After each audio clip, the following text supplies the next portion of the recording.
오늘의 정치톡 시작하겠습니다. 지난 시간에 이어서 이번에도 경인일보 정의종 서울취재본부장 모시고 얘기 나누겠습니다.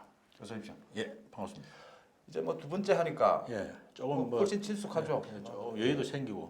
예, 자, 공천 이야기하면 지금 가장 핫한 게 이 비례정당 비례대표 문제예요. 그렇죠. 예. 마지막 남은 이게 이제 그 성부 성패가 갈리는 47개, 47석을 놓고 7석이죠. 지금 마지막 전투를 지금 벌이고 있는 거죠. 먼저 민주당요. 네. 비례연합정당 이름을 더불어시민당이라고 뭐 짓는 것 같아요. 아, 참 꼼수죠. 참, 이거 어떻게 보십니까? 네, 정말 지금 이제 정의당하고도 지금 틀어져 있는데 정의당은 뭐 참여 안 한다는 거잖아요. 그렇죠. 예, 그런데 너무 그럼 패스트트랙을 왜 했느냐부터 이제 얘기가 돼야 되는데 자기들은 선인양 이야기를 하고 공수처법 때문에 이래 된 거죠. 공수처법 때문에 저는 이 민주당의 비례대표, 비례정당 문제를 보면요. 가장 재밌는 게 그 유시민 씨와 진중권 씨 서로 논쟁이에요. 그 진중권 씨가 그 도둑놈이 경찰 흉내 내느냐라고 하니까 유시민 씨가 그걸 받아서 막 아예 경찰이니까 당당하게 도둑놈 잡아라 가라 이랬거든요. 진중권 씨가 그렇게 못하지. 지가 도둑놈인 줄 아니까 그 당당할 수가 있나 꼬리를 내리지. 참 누가 도둑놈이고 누가 경찰인지 참 모르겠는데 어쨌든 유권자들이 유시민 의원이 참 안 그랬는데 요즘 그 조국 사태 이후로 참 좀 약간 이성을 잃은 것 같고 중심을 잘 못 잡는. 저는 유시민 씨 분이 코미디를 좋아하시는 것 같아요. 이 도둑놈이 경찰 행세를 한다는 건 코미디잖아요. 이게. 그렇죠. 예. 막 그쯤 하고요. 예. 그다음 통합당요. 예. 통합당의 이름은 저 미래한국당이죠. 한선교 대표가 예. 이 황 대표에게 이렇게 해서는 안 되는 거잖아요. 이 그 정치 지금 이제 도의도 그렇고. 언론에서 이제 배신자, 뭐 구데타, 뭐 이런 이야기 나오는데 좀 거슬러 올라가서 이 양반 두 사람의 어떤 관계를 좀 한번 짚어볼 필요가 있습니다. 한 대표가 처음에 당 대표가 되어 나와서 1호 인사로 사무총장을 한성교 자기 이제 성균관대 1년 후배죠. 이제 그 임명을 했는데.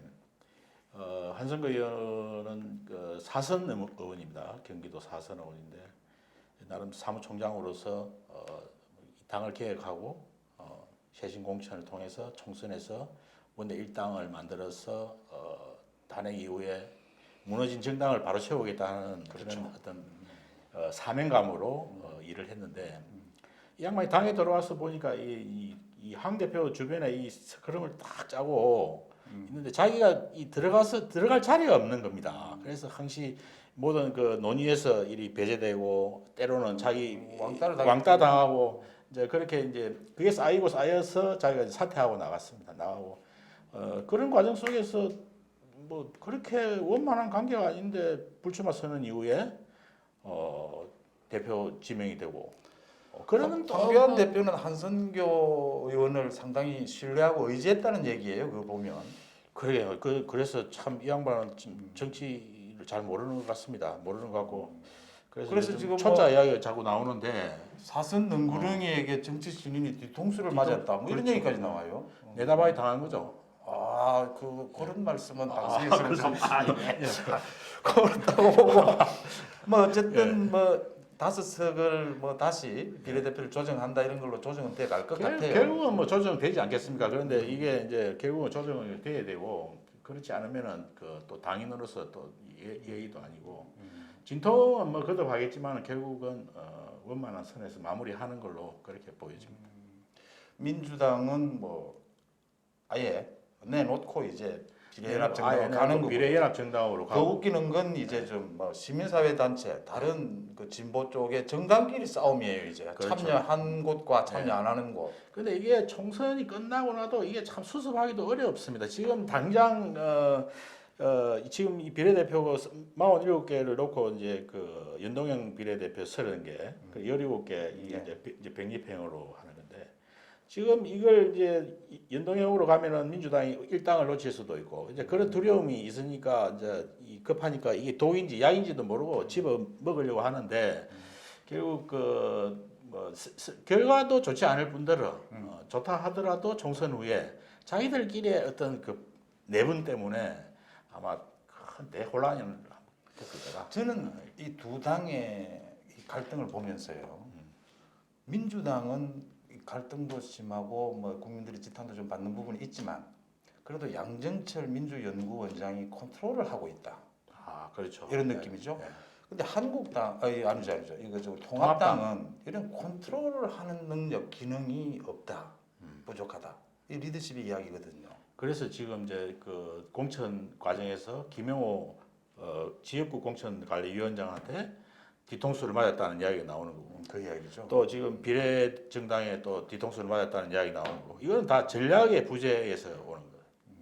이제 컨트롤 기능이 이제 민주당에 비해서 취약하다. 그렇죠. 이렇게 봐야 되는 거죠. 그게 구멍이 나는 거예요. 이제 곳곳에서 사무총장 부분도 그렇고 이 각 부분에서 그죠. 사무총장이 이제 그걸 맡아서 전담을 하고 해야 되는데 이 사무총장 자체가 초선이고 또 이 양반 자체가 이번에 공천에서 이 또 컷오프될 위기에도 또 놓여 있었다고 그래요. 그래서 아마 그걸 못 챙긴 것 같습니다. 대표 역시도 또 종로에 또 나 출마를 해야 되니까 자기 선거도 자기 코드 종로 선거에도 벅차고. 그 또 한 가지는 총선 기획 팀장을 했죠. 그 우리 이진복 의원 같은 경우에요. 삼선이고 사실은 정무 감각이 뛰어나다 이랬는데 또 선대위 총괄본부장도 맡았지 않습니까? 그렇죠. 본인이 지금 컷오프가 되니까 이런 거에 관여하고 역할을 힘도 안 실리고 가질 수가 없는 거예요. 그렇죠. 이게. 네.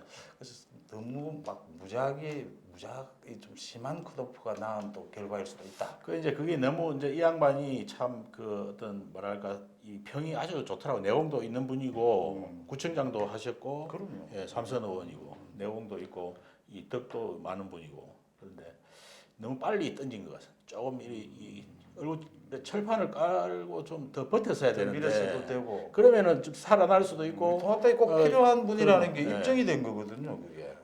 이제 너무 빨리 던져 놓으니까 이런 사태를 맞은 걸로 그래요.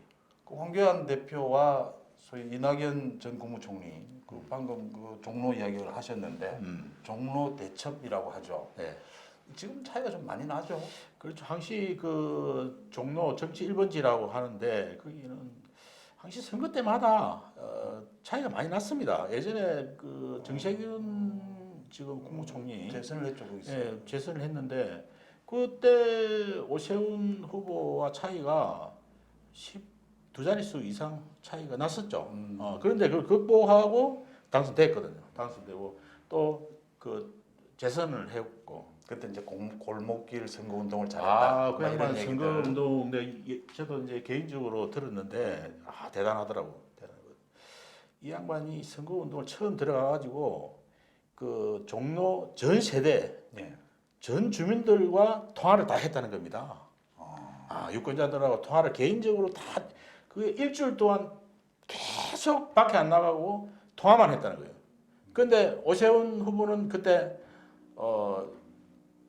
뭐랄까 이벤트성 선거 공중으로 날아다니셨네. 공중전을 많이 하고 특히 다른 지역에 가가지고 이 선거 지원에 나가가지고 거기서 이제 주민들한테 이게 이제 밉살이 올라서 단칼에 날아가 버린 거예요. 그 종로가 전부 지나다니시는 분이잖아요. 주민들은 잘 안 나오시잖아요. 그 안에서. 아 종로 유권자들의 자존심이 아주 대단하죠. 종로의 정치 1번지에 살고 있다는 그 어떤 자존심도 강하고. 그래서 우리가 그냥 그 어떤 뭐 공정전으로 해가지고 득표할 수 있는 지역이 아닙니다. 거기 이제 동쪽하고 서쪽하고 좀 이리 지지 성향이 좀 다르다고 그래요. 그런데 정말 그 지역은 그 민생 현장 속으로 들어가야 됩니다. 들어가야 되고 이제 그런 면에서 저는 이번 선거를 황교안 대 이낙연, 이낙연 전 총리가 지금 2 자릿수 이상 이기고 있지만은 결국 결과는 그렇게 나오지 않을 거다. 오히려 황교안은 지금 바닥으로 기고 있어요. 방역통을 메고 지금 뭐 공중 화장실에 들어가고 근데 이낙연은 지금 평화시장에 가서 그 광장시장에 가서 막걸리 파티를 했어요. 막걸리 좋아하시잖아요. 네, 막걸리를 많이 드신다고 그러는데. 그런데 제가 앞에 오세훈과 정세균을 대비해서 말씀을 했는데 지금 그 이낙연 전 총리는 지금 공중전을 지금 하고 있어요. 대구로 갔다가 막 전국 지원 유세도 좀 하는 것 같고 오히려 당 대표인 한교안은 지금 바닥으로 철저히 기우고 있다. 그래서 결과는 조금 나중에는 좀 달라질 거다. 이게 두 자릿수 차이 정도면 이 판이 좀 흔들리는. 선거는 그 모릅니다. 하루에도 바람이 불면은 그렇죠. 날아가 버립니다. 그 바람은 쉽게 그 뭐 잠재울 수가 없죠. 얘기가 나왔지만 또 재밌는 곳이 그 광진을이에요. 예, 오세훈하고 고민정 예. 청와대 전 대변인이죠. 고민정 대변인은 뭐 문재인 대통령의 입이다 이렇게. 그 예전에 저 고민정 대변인이 그 말 했잖아요. 재정을 곳간에 오래 놔두면 썩는다고. 지금 그 재정을 다 썼으면은 이런 코로나19 사태에 어떻게 대응하겠어요? 지금 추경 편성하고 있는데 이럴 때 돈을 쓰는 겁니다, 재정을. 근데 저기 고민정은 재정을 곳간에 재어 놓으면은 썩는다고 그랬어요. 그런데 그거 아니거든. 이런 실수한 것 같아요. 깊이 있는 경륜은 역시 오세훈이겠죠. 이제 고민정 후보는 그래도 신선함 뭐 지금 이제 여론조사에서 고민정 후보가 좀 뭐 앞서거니 뭐 한다고 봐야 될 것 그러는데 같아요, 이 지역은. 아마 그건 혼전 지역인 것 같아요. 원래 거기는 광진은 조금 그 진보 정당이 조금 강세였죠. 추미애 의원이. 그렇죠. 예, 계속. 오선한 곳 아닙니까 오선한 거기가. 예. 근데 이제 좀 보수 정당으로서는 약체이긴 하지만은 또 오세훈 후보가 또 오래 전부터 그 표방 서울시장도 자리를 했고 했잖아요. 예. 대선 주자고 또 그리고 또 바닥 현장을 잘 알기 때문에 아마 치열한 접전이 되지 않을까 그렇게 보죠. 또 한 곳이 동작을입니다. 그 나경원 전 원내대표하고요. 판사 출신 간의 대결이죠. 그렇죠. 이수진 후보하고. 이수진 후보와 어떻게 봅니까? 거기도 지금 나경원 여론조사 대표하고는 친하시잖아요. 또. 너무 친해서 또 이 너무 원사이드하게 또 뭐 친한 밀어주면 것과 안 또 되는데 기자로서 분석하는 건 또 다른 거고요. 뭐 저는 뭐 큰 차이로 이길 거라고 봅니다. 거기도 지금 나오고 있는 건 박빙으로 나와요.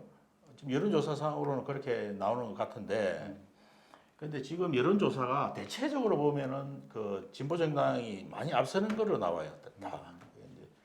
그런데 지금 여론조사가 그 뭐랄까 이 싸이 보수 이들은 분노하고 있었기 때문에 지금 여론조사를 안 할 것 같아요. 투표 현장에 가서 숨어 있는 자신의 의사 표현을 하겠다 이런 입장이지 뭐 전화 오는 거 받고 이거 누를 그런 상황이 아니거든요. 그럼 지금 바다에 가면 민심이 그냥 끓습니다, 끓어. 그런 숨어 있는 보수를 뭐 5%다 얼마다 이렇게 측정을 하긴 해요. 근데 또 실제 또 어쩔지는 변화가 많으니까요. 근데 그 여론조사 결과를 들여다 보면은 그 후보가 이제 예를 들어서 민주당의 후보가 앞서는 지역이 있어요. 그 들어가서 보면은 정권 심판과 야당 심판의 그 비율을 보면은 정권 심판이 더 높아요.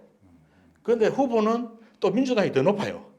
그럼 그 여론조사 그런 이제 뭐가 잘못된지 모르지만 하여튼 잘못된 겁니다. 그거는. 그런 부분들이 있죠. 그 부분들 좀 자주 지적이 돼요. 예. 그분들이. 또 하나 서대문 갑이죠. 우상호, 네. 이성헌. 야, 네. 거기는 지금 몇 번째? 이 여섯 번째. 여섯 번째 리터 매치입니까? 두 사람이 똑같이 그 같은 학교, 같은 학번. 예. 우상호 후보가 3번을 이겼고 그동안 이성헌 후보가 2번을 이겼대요. 이번에는 이성헌 후보가 그럼 이기면 3대3이 되는 건데 여기도 박빙이라고 합니다. 그 참 예측하기 어려운 사실은 지역이죠, 거기도. 예. 여야를 떠나서 두 사람 모두 의정 활동이나 뭐 또 성품이나 이런 걸로 괜찮은 평가를 받는 사람들이지 않습니까?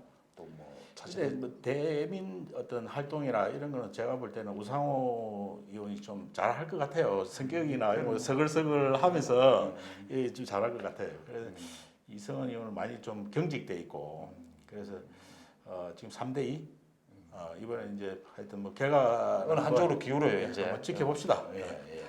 또 하나는 송파을 재밌습니다 이 부분이. 예. 최재성 이 사선이지 않습니까? 예. 또 친문 핵심이고요. 그다음에 우리 배현진 이 두 사람은 2년 전에 재선거 때 붙었어요. 그때 차이가 많이 났죠. 났습니다. 20% 넘게 났죠 그때. 이번에는 이제 어떨지. 문재인 정부 이제 뭐 시작과 함께 바람이 불었으니까. 그 바람이 있으니까 여당에 대한 어떤 그 힘을 실어줘야 된다는 분위기가 있어서 뭐 그렇게 된 거고 요즘 여론조사 보니까 오히려 배현진 의원 전 앵커가 조금 앞서는 조사도 있더라고요. 요 앞서거니 뒤서거니 뭐 이런 것 같아요. 그 여당의 프리미엄과 또 이제 어떤 야당 돌풍 또 신선함 이런 걸로 좀 결과를 한번 좀 지켜봐야 될 뭐 상황이었습니다. 언제나 그렇지만 신이 아닌 이상 그 뭐 어떻게 알겠습니까? 그렇죠. 언제나 그렇듯이 이 수도권의 승부처들이 전국 선거 판세를 영향을 주지 않습니까? 그 아무래도 팔도 사람들이 다 모여 사는 곳이고 어떻게 해서 그래서 민심의 바로미터라고 그러죠. 특히 이제 서울 외곽에 있는 경기도 이 선거가 어떻게 보면 성패를 가르는 분수령이다. 그렇게 보죠. 그 전국에 의석수도 제일 많고 그렇죠. 20대 때 60개 선거구였고 근데 이번에 이제 선거 그렇죠. 획정에서 인천, 하나가 경기 줄었고, 지역이 말이죠. 예, 경기 이제 59개인데 거기서 경기 누가 지역의 민주당의 강세가 이번에 어느 정도일까? 이게 지금 관건이에요. 그렇죠. 그래서 이제 통합당이 거기서 어느 정도 득표를 하느냐 그렇죠. 거기에서 성패가 이제 갈라진다 이렇게 보여지죠. 정본부장께서는 이제 방송 두 번째인데 저보다 훨씬 나으신 것 같습니다. 아 그렇습니까? 아 감사합니다. 자, 신문 기사도 잘 쓰시고 인물도 기사는 방송도 좀 잘하시고 특정도 많이 하고 좀 쓰는데 이런 분을 많이 지금 어색해요. 사실 제가 그래요.